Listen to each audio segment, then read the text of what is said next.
It's one of the most stunning visuals in the world.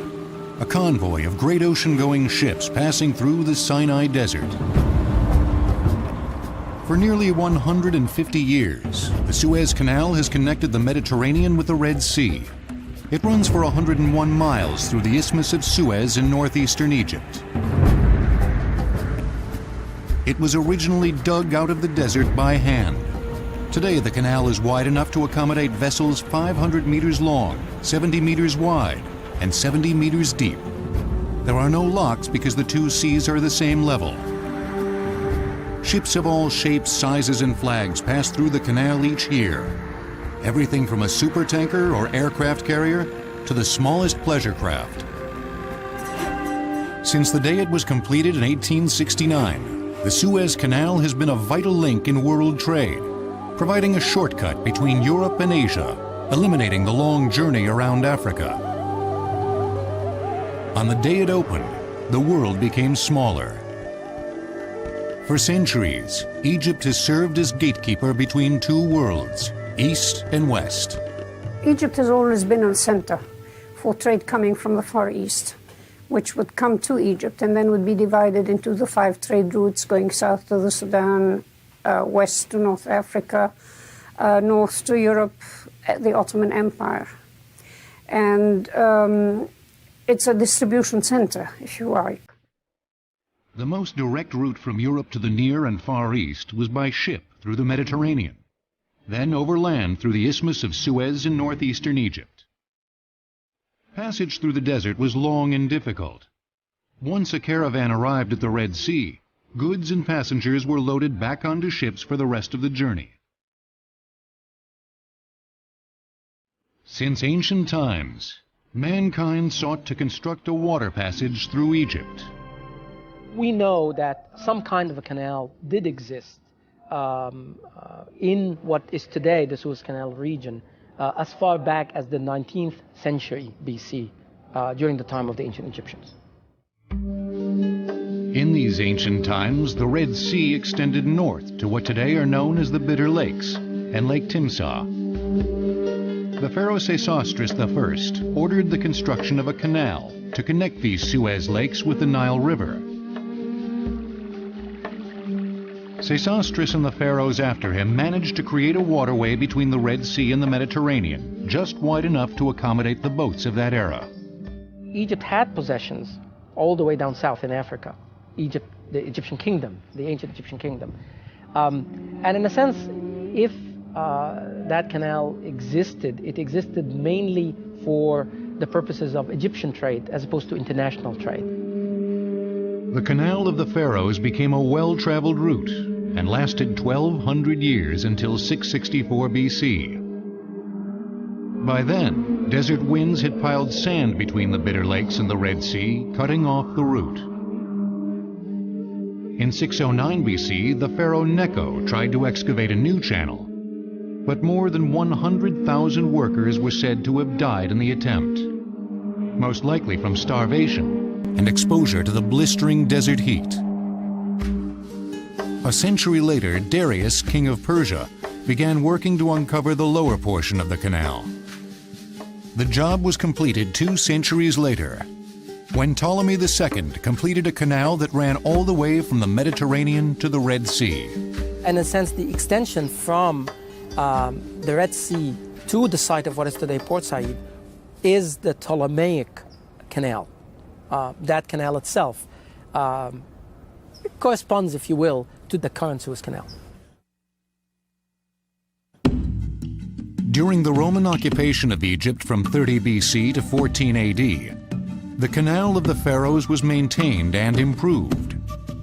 During this period, trade flourished in the region. Greek, Egyptian, and other merchants passed daily over the desert, both by ship on the canal and overland in great caravans. They carried the wealth of the East to trade for Roman gold. In the 7th century, at the time of the Muslim domination of Egypt, it was rebuilt by order of the Caliph Omar. The canal remained in use for another century, but then the desert reclaimed it. This time, it stayed buried for 1,000 years. Trade now moved exclusively overland, via caravan. But there were obstacles. Arab desert raiders were taking a toll, and even if these could be avoided, the pirates of the Red Sea were a constant threat. Then in 1498, the Portuguese explorer Vasco da Gama reached India by sailing for the first time around the Cape of Good Hope. The route took longer than going overland, but it was considered a great deal safer. Even with that particular change, a lot of trade continues to go through land. And in a sense, there was always this dream of being able to finally connect the Red Sea to the Mediterranean, and thus in the process reduce the length of the trip. By the end of the 15th century, the Egyptian link in the chain of trade was broken. Trade with the East was dominated for the next 4 centuries by the British, Dutch, and Portuguese merchant ships, who sailed around the southern tip of Africa, a journey that took 4 months. In 1850, Europe was in the middle of the Industrial Revolution, undergoing enormous social and economic change. The old aristocracy was losing its hold, and wealth was pouring into the hands of the new middle class. Trade with the Far East was no longer a luxury. Now it was essential for Europe's economic growth. The factories of England and the continent needed copra, jute, ore, and cotton. In 1845, the first railway line in Egypt was completed. It connected the Mediterranean port of Alexandria with the Red Sea port of Suez. This service was a boon to passengers, but it did little to silence the demand for cargo space. It's a limit how much a railway line can carry in terms of passengers and shipping, whereas through a canal you can have any number of ships going through. At this same time, a maritime revolution was taking place. Steamships with screw propellers and iron hulls were replacing the old wooden sailing ships. Now there were ships capable of carrying enormous loads of goods from the east. But the trip around the Cape still took far too long. The eyes of the world once again fell on the Isthmus of Suez. In 1798, Napoleon and his troops had invaded and occupied Egypt. At that time, the chief French engineer of the expedition, a man named Lepere, surveyed the Isthmus of Suez to determine the feasibility of a canal. The engineer concluded that there was a 30-foot difference in water level between the Mediterranean and the Red Sea. Building a canal between them, he reported, would be impossible. That particular fear was completely alleviated by additional surveys that were made in the late 1840s.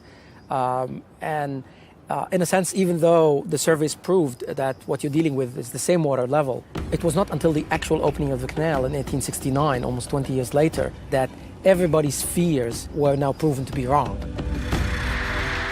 1,000 years had passed since the desert sands had covered over the Canal of the Pharaohs. In that time, Egypt had come to be ruled by many conquerors. Now, in the mid-19th century, the world was ready and eager for a canal to revive the ancient trade routes for the modern era. But the Ottoman Turks who ruled Egypt were not interested. Neither was Muhammad Ali, the former Turkish general, now Viceroy of Egypt. Muhammad Ali needed to be convinced a canal through the Suez would be in her best interest. In 1854, a well-born young Frenchman named Ferdinand de Lesseps set out to do just that.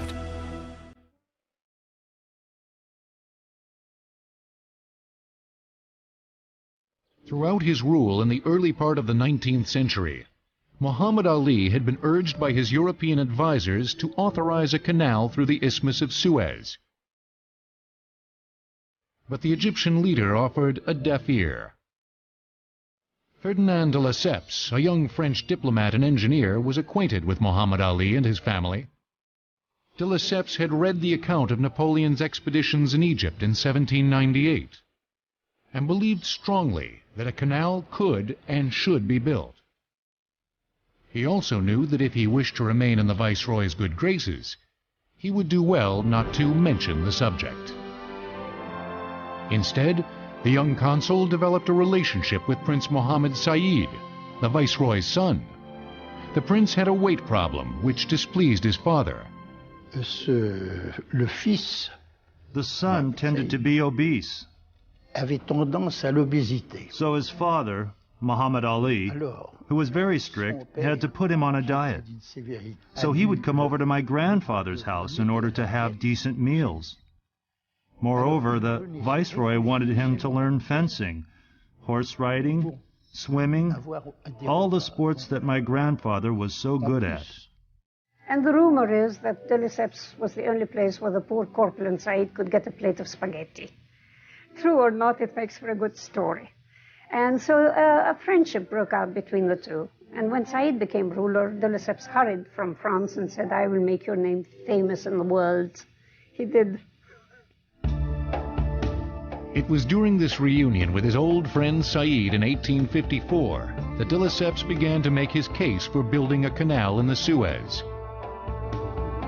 Mohammed Said needed little persuasion. On November 30th, 1854, he drafted what came to be known as the first concession, giving his permission for the creation of a Suez Canal Company. The first director was to be Ferdinand de Lesseps, whom Said referred to as my devoted friend of high rank and exalted birth. It is important to remember that de Lesseps was also an entrepreneur, not just simply an engineer. He was somebody who envisioned projects and went out and achieved them. The concession was to be in effect for 99 years from the date of opening, and all the necessary land on the isthmus was to be given to the company by the viceroy himself. The canal was to be open to ships of all nations. 15% of the profits were to go to the Egyptian government, 75% to the Canal Company, which would be made up of private investors, and 10% to the original investors who gave de Lesseps his working capital. My great-grandfather was ambitious, but was ambitious on the right way. He was ready to dedicate all his energy to all projects that can bring the idea of progress. He was very close to Egypt when he saw that finally the moment was ready to do it. He jumped on it, and he made it in such a way that he could not make any personal fortune on it. Lesseps tenait beaucoup à ce que le canal soit ouvert à toutes les nations. De Lesseps really wanted the canal to be open to all nations without discrimination. There is an article of concession that says just that. De Lesseps took pains to make sure the Suez Canal Company would be a truly international organization. The first board of directors included representatives of 14 countries. Everything appeared in place to begin construction, but then the British government rose in opposition to the project. When the British learned that the canal was going to be dug, their major concern was that it was the French who were going to control the operation and technically be in charge. And initially, there was fear that, reflecting on their rivalries with the French of the past, that the French might use this against the British, particularly with respect to that route to India. Great Britain's position seemed short-sighted since they had the largest and most powerful fleet in the world and had the most to gain from an operational Suez Canal. Le canal avait un seul défaut. The canal had one fault. It was perfect. Perfect for England, but it was not English. And that's the only reason she was against it. England could not conceive to allow another country to have the key to the route to India. Great Britain used her influence in European banking circles to prevent de Lesseps from securing a loan for the $40 million the canal was estimated to cost. In desperation, he set up an office in Paris and set about selling shares in the Suez Canal Company to anyone willing to buy them. His plan was to sell 400,000 shares of stock at 500 francs each, about $500. To keep the company as international as possible, he limited the number of shares that could be sold in France to 220,000.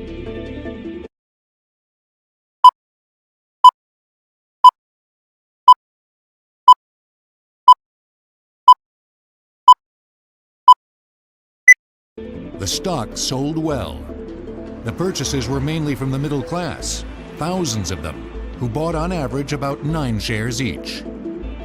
Certains financiers, en s'en moquant, disaient. Some financiers would say in a mocking way, it's a company of waiters. And it is true that originally the capital came from modest people. Eventually, very slowly, the Suez shares became valued by important people, and it was good when your daughter married to have some Suez shares in her dowry. Within a few weeks, de Lesseps sold 207,000 shares of the stock, but he still had nearly 200,000 left unsold. Now he turned to his old friend, Mohammed Said.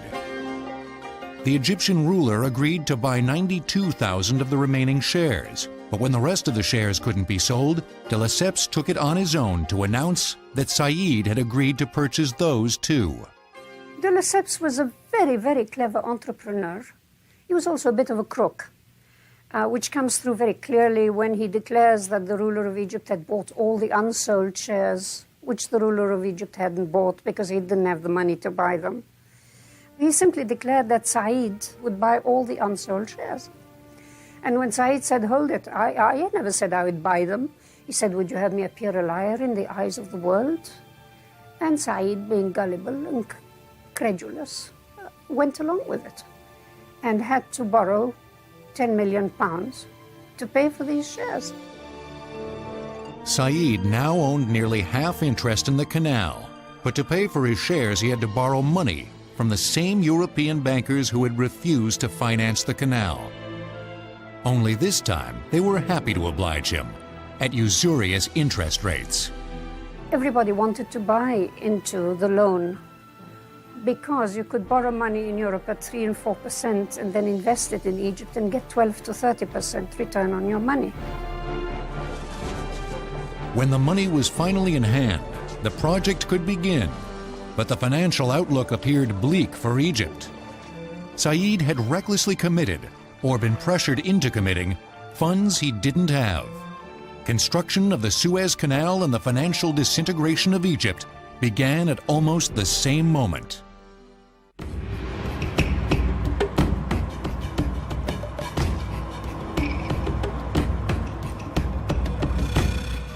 Construction of the Suez Canal began on the morning of April 25, 1859. The engineers had plotted a route from the Mediterranean to the Red Sea, which encompassed Lake Timsah and the Bitter Lakes. This limited almost by half the distance that would actually have to be dug out, just less than 40 miles. La zone était entièrement un désert. The area was a complete desert. Un petit port à Suez sur la mer Rouge. There was nothing besides a small port in Suez on the Red Sea.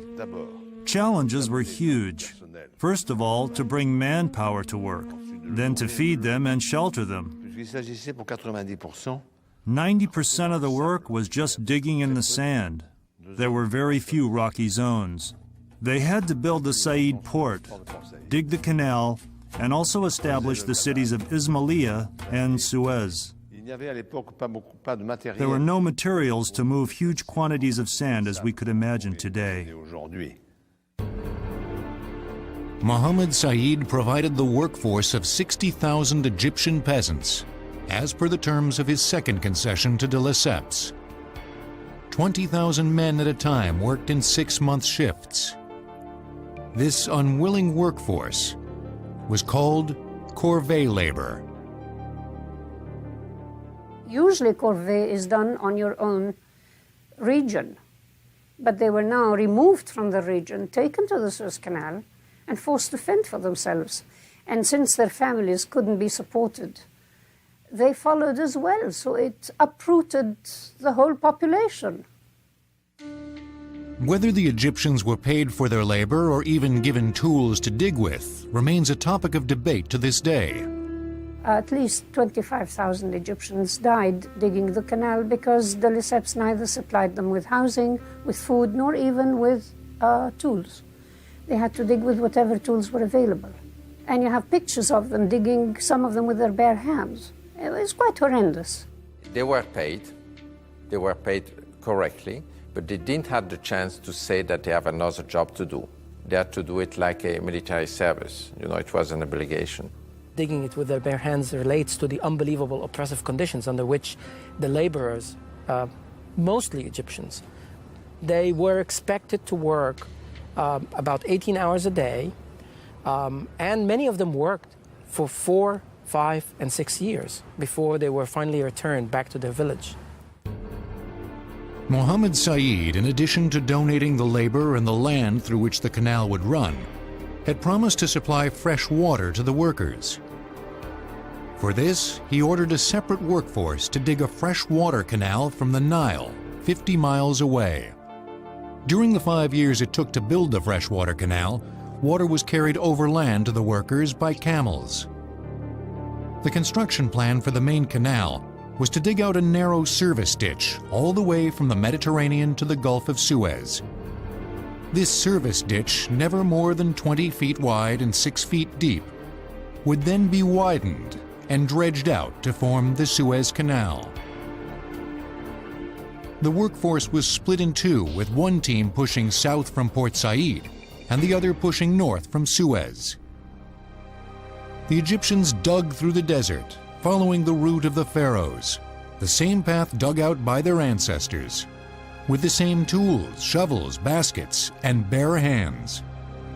De Lesseps knew that sooner or later he would need heavy machinery to widen out the service ditch to form the finished canal.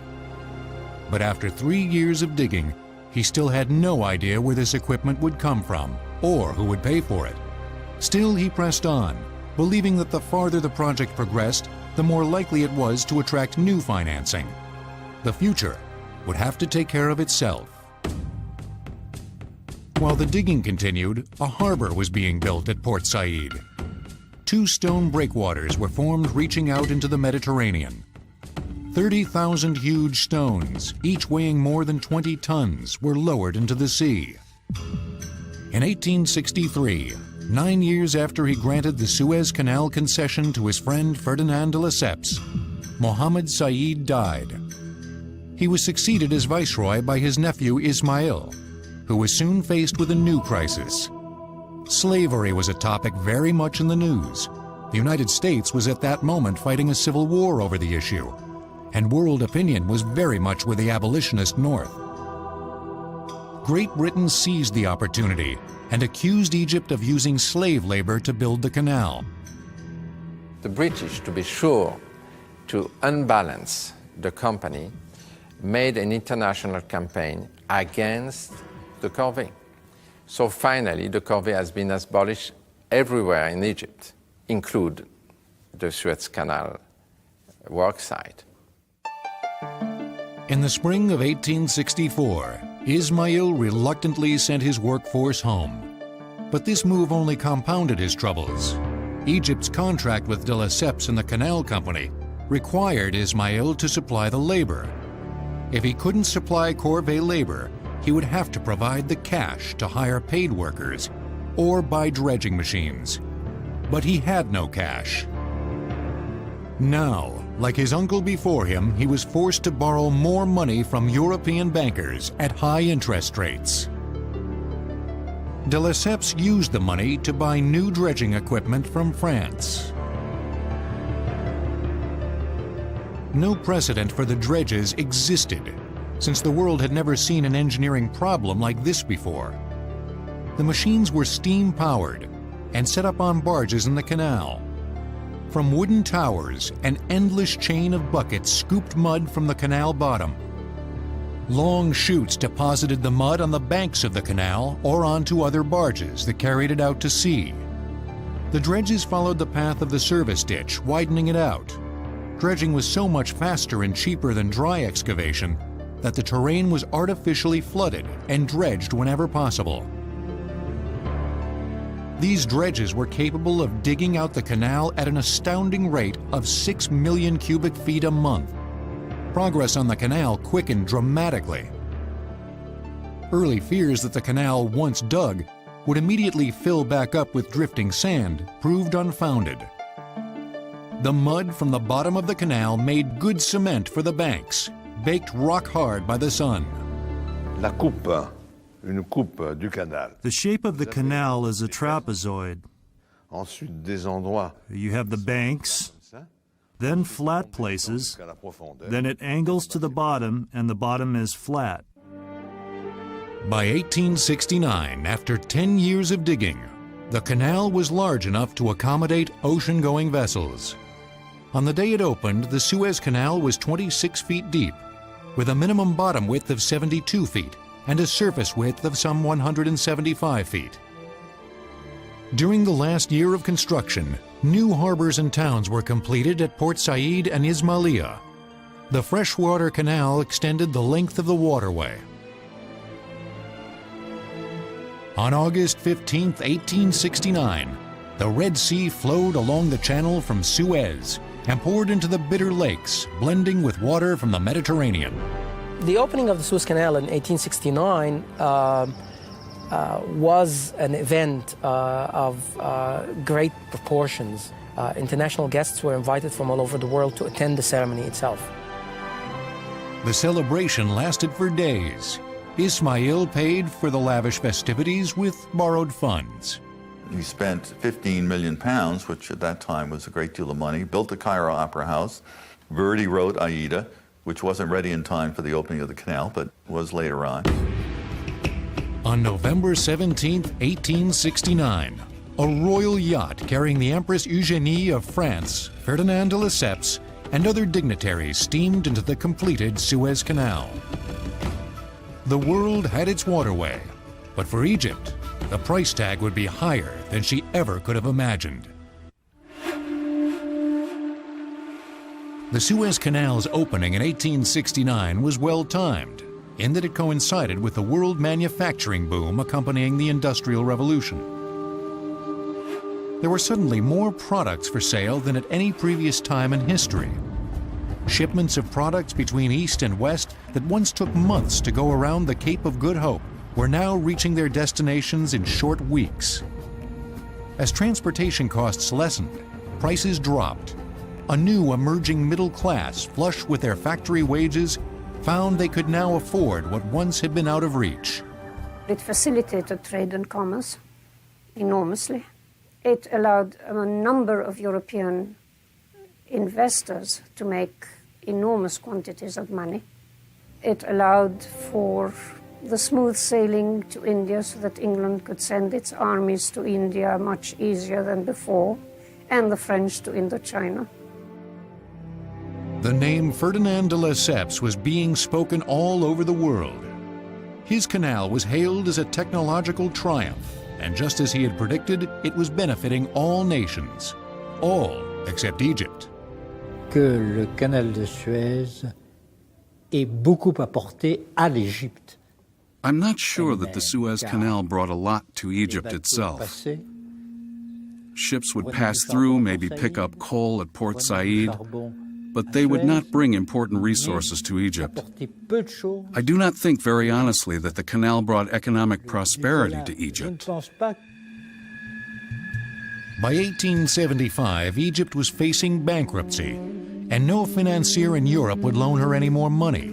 Her last major source of income, her cotton crop, had been mortgaged a decade earlier to pay for canal dredges. Now those payments were due, and her only other source of income was her half interest in the Suez Canal. And even though 5,000 ships were passing through the canal annually, her portion of the collected tolls was not nearly enough to pay off her creditors. Out of desperation, Ismail sought a buyer for Egypt's shares in the Suez Canal Company. One quickly appeared in the form of Egypt's old nemesis, the British government. When Benjamin Disraeli, the British Prime Minister, heard Ismail's shares were for sale, he acted swiftly. On a weekend, without seeking authorization from Parliament, Disraeli offered Egypt $20 million for the shares. Ismail accepted. Disraeli immediately sent a message to the Queen which read simply, "You have it, madam."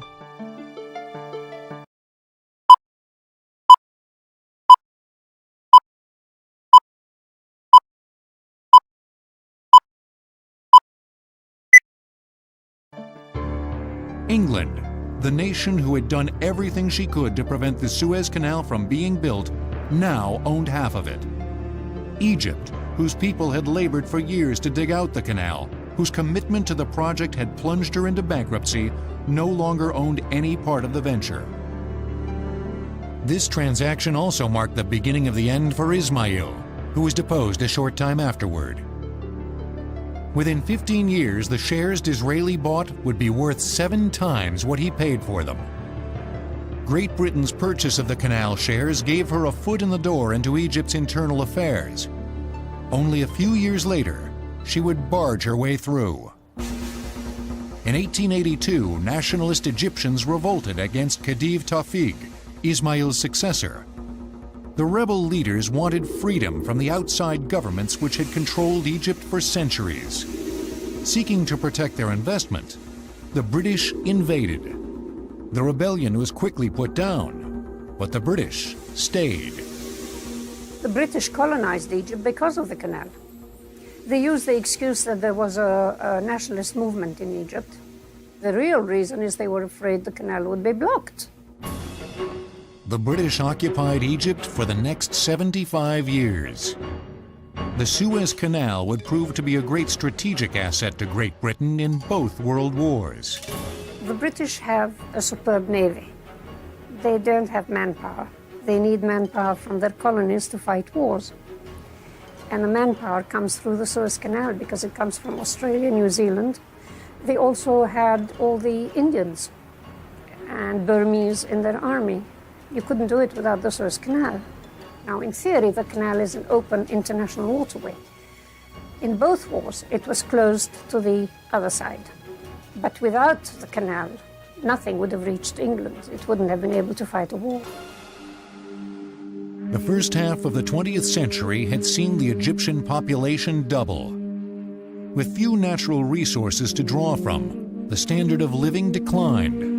But through it all, the canal prospered. In 1936, Britain ended its official control of the Egyptian government, but remained a solid presence there, backing their puppet, King Farouk. Then in 1952, King Farouk was deposed in a bloodless coup carried out by a group of army officers. Their leader, Gamal Abdel Nasser, took over as head of the new government, becoming the first true Egyptian to rule Egypt since the middle of the 6th century BC. Within a few short years, his destiny and that of the Suez Canal would become inextricably linked. Nasser was now the head of an impoverished nation, which lacked enough cultivatable soil to feed its rapidly increasing population. The answer, he and others believed, was to dam the River Nile at Aswan in southern Egypt, thereby creating a means to increase the agricultural output of the Nile Valley. Not only would food production increase by an estimated 1/3, but the hydroelectric plant in the proposed dam would bring electricity to millions of rural Egyptians, giving them a boost into the 20th century. Without the dam, the outlook for Egypt was bleak. The prospect of mass starvation within the foreseeable future was very real. But the cost of the Aswan Dam was estimated to be $1 billion. Like his predecessors a century before, Nasser turned to the wealthy nations for a loan. But the Cold War was in full swing, and the Western powers, specifically the United States, believed Nasser had sympathies for the Soviet bloc. Nasser was not a communist, hated the communists. He was determined not to have communist influence come into Egypt. On July 19, 1956, the Egyptian president's request for a loan was rejected. Angry and humiliated, Nasser played what he believed was his final card. 1 week after the World Bank's decision, Egyptian troops seized the only reliable source of revenue in Egypt. On the 26th of July, Gamal Abdel Nasser nationalized the Suez Canal, and the argument he put forward, which was enthusiastically received by the Egyptians, was that this would provide the cash for the high dam. The canal's owners, France and Britain, were enraged. In concert with Israeli forces, the two countries invaded Egypt and occupied the canal territory. It appeared that Egypt would once again fall under the control of foreign nations.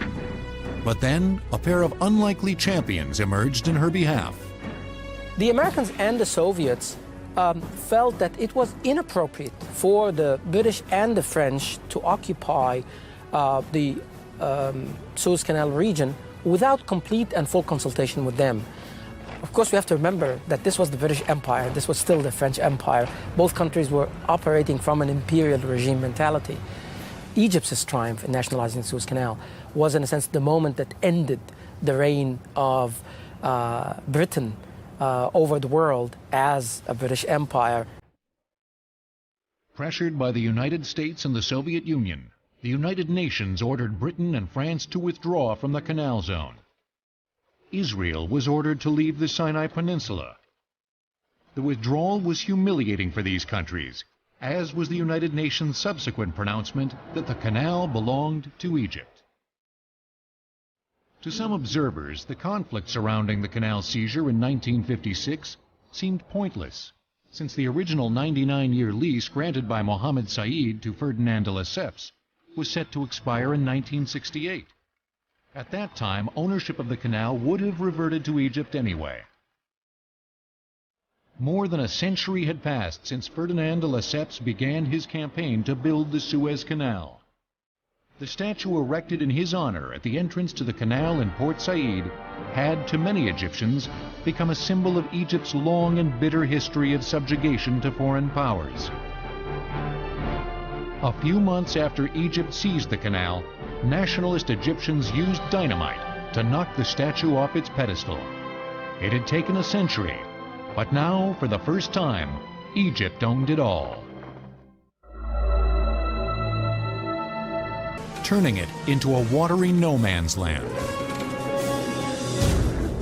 The canal remained closed for 8 years. The loss to Egypt was devastating, $2 billion in uncollected tolls.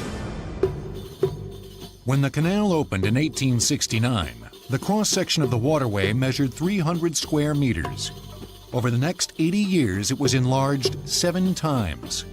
When it was nationalized in 1956, the canal measured 1,200 square meters. The new Egyptian owners then increased it again to 1,800 square meters. When the canal reopened in 1975, the size of an average ocean-going freighter or tanker had increased substantially. Since that time, the canal has undergone constant expansion. Until today, it can accommodate 97% of the world's commercial fleet. Even when it's not being expanded, the canal undergoes daily dredging to keep up with erosion and the constantly blowing desert sands.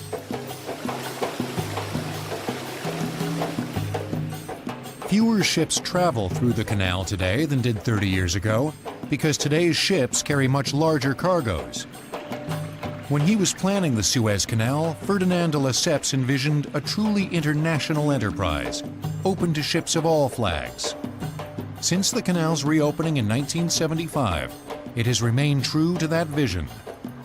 Egypt owns and operates the canal, but in a sense, it belongs to the world. Each morning, well before dawn, ships gather at the northern and southern gates to the Suez Canal. Here, they are arranged in convoys. The canal is only wide enough for one-way traffic, but there are bypasses similar to railroad sidings.